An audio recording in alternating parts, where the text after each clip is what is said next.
ആലപ്പുഴ വലിയ ചുടുകാട് രക്തസാക്ഷി സ്മാരകത്തിൽ നിന്നും ആരംഭിച്ച ദീപശിഖ പ്രയാണത്തോടെയാണ് വാരാചരണത്തിലെ സമാപന ദിനത്തിലെ പരിപാടികൾ ആരംഭിച്ചത്. പുന്നപ്ര വയലാർ സമരനായകൻ VS അച്യുതാനന്ദൻ ദീപശിഖ കൈമാറി.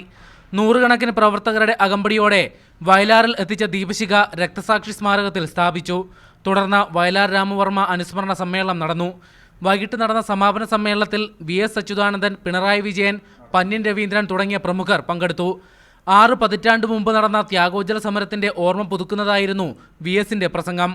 CP രാമസ്വാമിയുടെ അനുയായിയായിരുന്ന ഒരു പോലീസ് ഇൻസ്പെക്ടർ മരണപ്പെട്ടു എന്നതിന്റെ പേരിൽ തെന്നിയേറ്റ തൊഴിലാളിയായ സഖാവ് കുട്ടപ്പനെ, മത്സ്യത്തൊഴിലാളിയായ സഖാവ് കുറഞ്ചിയെ തൂക്കാൻ വിധിച്ചു, തൂക്കിക്കൊല്ലാൻ. ഉമ്മൻചാണ്ടിയുടെ നേതൃത്വത്തിലുള്ള സംസ്ഥാന ഭരണം അഴിമതിയുടെ കൂത്തരങ്ങായി മാറിയെന്ന് പിണറായി വിജയൻ ആരോപിച്ചു.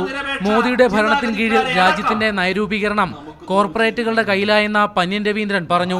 നൂറുകണക്കിന് പ്രവർത്തകരാണ് രക്തസാക്ഷികൾക്ക് ആദരാഞ്ജലികൾ അർപ്പിക്കാനായി വയലാർ രാഘവപ്പറമ്പിലെത്തിയത്. മീഡിയ 1 ആലപ്പുഴ.